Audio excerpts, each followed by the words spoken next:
देखो एक क्वेश्चन है कि समीकरण दिया हुआ है, क्या दिया हुआ है देखो तो 2x - 3y = 6 का आलेख x अक्ष को जिस बिंदु पर काटे जी वो बिंदु क्या है।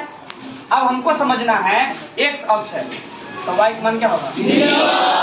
और जब हम जान रहे हैं कि y का मान क्या होगा 0, पहले इस समीकरण लिख लीजिए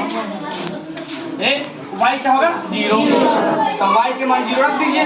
ये क्या है 2x - 3 और y क्या होगा 0।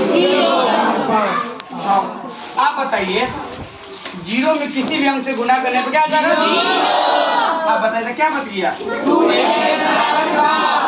इसका मतलब हो गया x बराबर कितना हो गया 3। इसीलिए x बराबर क्या हो गया 3। आप बताइए अब कहा x अक्ष को जिस बिंदु पर काटती है, देखो x अक्ष ना है, x अक्ष में x क्या हो गया 3 और y क्या था 0। ऑप्शन देख लीजिए कौन मिल रहा है, आंसर हो गया। ठीक, देखो एक क्वेश्चन है कि समीकरण दिया हुआ है, क्या दिया हुआ है देखो तो 2x - 3y = 6 का आलेख x अक्ष को जिस बिंदु पर काटे जी वो बिंदु क्या है।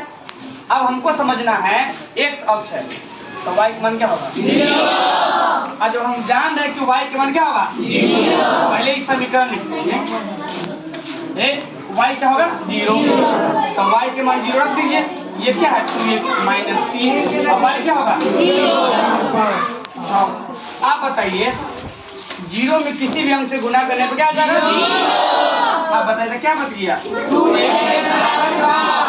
इसका मतलब हो गया x बराबर कितना हो गया 3। इसीलिए x बराबर क्या हो गया 3। आप बताइए अब कहा x अक्ष को जिस बिंदु पर काटती है, देखो x अक्ष ना है, x अक्ष में x क्या हो गया 3 और y क्या था 0।